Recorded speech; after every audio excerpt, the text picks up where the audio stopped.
Magandang araw sa lahat ng SSS pensioners.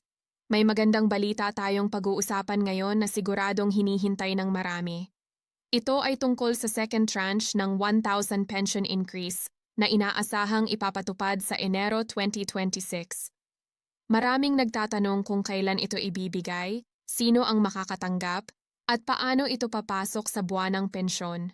Kaya sa usapang ito, ipapaliwanag natin ng malinaw, diretso, at walang paligoy-ligoy ang buong detalye para alam ninyo kung ano ang dapat asahan. Sa mga nakaraang taon, paulit-ulit nang nababanggit ang pension increase para sa SSS pensioners. Ang 1,000 increase ay bahagi ng mas malawak na plano para tulungan ang mga senior citizens na makasabay sa pagtaas ng presyo ng bilihin. Ang unang tranche ay naibigay na sa mga naunang implementasyon. At ngayon ang pinakahihintay ay ang pangalawang tranche na inaasahang ipapasok sa Enero 2026. Ang second tranche ng 1,000 increase ay hindi isang one-time cash assistance. Ito ay inaasahang magiging dagdag sa regular na buwanang pensyon ng mga qualified SSS pensioners. Ibig sabihin, kapag ito ay naipatupad na, tuloy-tuloy na itong madadagdag sa inyong buwanang natatanggap. Hindi lang isang beses ibibigay, kaya mahalagang maintindihan kung paano ito ipatutupad at kung sino ang sakop nito. Maraming pensioners ang nagtatanong kung lahat ba ay makakatanggap ng 1,000 increase.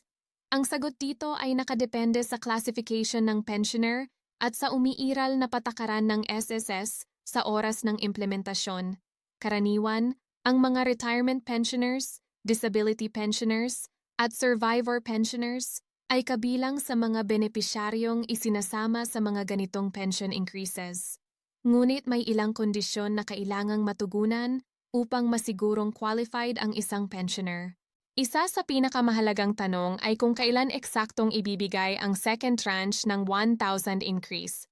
Batay sa inaasahang timeline, ito ay target na ipatupad simula Enero 2026. Gayunpaman, mahalagang tandaan na ang aktwal na pagpasok ng increase ay maaaring hindi sabay-sabay para sa lahat ng pensioners. Tulad ng regular na pension release, maaaring sundin pa rin ang existing pension schedule ng SSS kung saan magkakaiba ang petsa ng crediting base sa pension number o bank processing. May mga pensioners na maaaring makakita agad ng dagdag sa unang pension payout ng Enero 2026, habang ang iba naman ay maaaring sa mga susunod na linggo pa. Hindi ito nangangahulugan na may problema agad. Minsan, ito ay dahil lamang sa banking process o sa phased implementation ng increase. Ang mahalaga ay maging maalam at huwag agad mabahala kung hindi pa agad pumasok ang increase sa unang araw ng Enero. May nagtatanong din kung kailangan bang mag-apply para makatanggap ng second tranche ng 1,000 increase. Sa karamihan ng mga pension increase na ipinatutupad ng SSS, hindi na kailangan ng hiwalay na application. Kapag ikaw ay qualified at aktibong pensioner, automatikong ipinapasok ang increase sa iyong pensyon. Gayunpaman, mahalaga na siguraduhing updated ang iyong personal at bank records sa SSS upang maiwasan ang delay. Kung may problema sa bank account tulad ng closed account, dormant account, o maling account details, maaaring ma-hold ang pensyon at ang increase hanggang maayos ang records.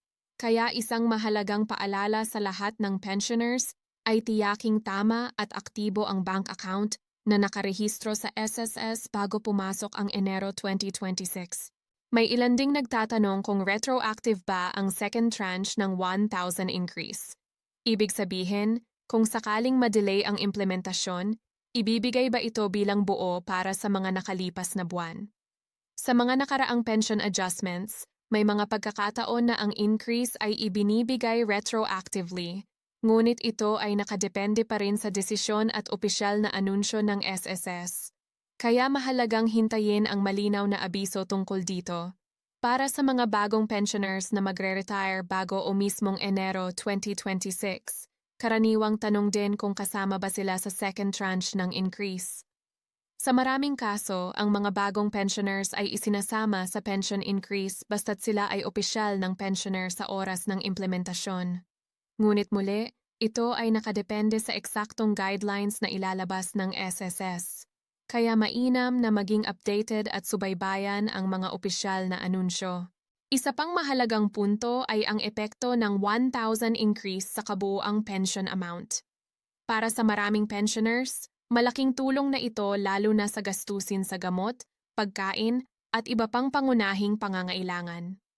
Kahit na 1,000 lamang sa tingin ng iba, para sa isang pensioner na umaasa sa buwanang pensyon, malaking ginhawa na ito sa pang-araw-araw na buhay. Gayunpaman, mahalagang maging realistic sa expectations. Ang 1,000 increase ay hindi nangangahulugan na bigla nang magiging sapat ang pensyon para sa lahat ng gastusin. Ito ay tulong at dagdag, ngunit hindi nito tinatanggal ang pangangailangang mag-budget at magplano ng maayos. Ang tamang pag-manage ng pensyon ay nananatiling mahalaga kahit may increase. Marami ring maling impormasyon ang kumakalat online tungkol sa pension increase. May nagsasabing mas mataas pa raw sa 1,000 ang matatanggap o may kasamang iba pang cash assistance na siguradong ibibigay. Kaya mahalagang maging maingat at huwag agad maniwala sa hindi kumpirmadong balita. Ang pinakamapagkakatiwalaang source pa rin ay ang opisyal na anunsyo ng SSS. Kung may katanungan ang isang pensioner tungkol sa kanyang eligibility o pension status, mas mainam na direktang makipag-ugnayan sa SSS sa pamamagitan ng kanilang opisina, hotline, o opisyal na online channels. Iwasan ang pagbibigay ng personal na impormasyon sa mga hindi kilalang tao o website na nangangako ng mabilis na release ng pension increase kapalit ng bayad. Sa paglapit ng Enero 2026, inaasahan na mas magiging aktibo ang mga pensioners sa pagtatanong at pag-follow up. Normal ito dahil nais ng lahat na makasigurong matatanggap ang kanilang karapat-dapat na benepisyo. Ang pinakamainam na gawin ay manatiling kalmado, maging updated, at siguraduhing maayos ang lahat ng records bago pa man dumating ang implementasyon ng second tranche. Sa kabuuan, ang second tranche ng 1,000 pension increase para sa SSS pensioners ay isang magandang balita na nagbibigay pag-asa at dagdag na ginhawa sa maraming senior citizens. Target itong ipatupad simula Enero 2026, ngunit ang eksaktong petsa ng pagpasok ay maaaring mag-iba depende sa schedule at proseso. Hindi kailangan ng application sa karamihan ng kaso, ngunit mahalagang siguraduhing updated ang personal at bank information. Ang pinakamahalagang mensahe para sa lahat ng SSS pensioners ay ito: maging informed, maging maingat sa impormasyon, at huwag agad maniwala sa mga sabi-sabi. Ang pensyon ay bunga ng maraming taon ng paghuhulog at pagtatrabaho, kaya nararapat lamang na ito ay protektahan at intindihin ng mabuti. Sa tamang kaalaman at paghahanda, mas magiging panatag ang bawat pensioner sa pagharap sa mga darating na buwan at taon. Sana ay nakatulong ang paliwanag na ito upang mas malinaw sa inyo ang tungkol sa second tranche ng 1,000 pension increase sa Enero 2026. Patuloy na makinig, magtanong kung kinakailangan, at manatiling updated para masigurong matatanggap ninyo ang lahat ng benepisyong para sa inyo bilang SSS pensioners.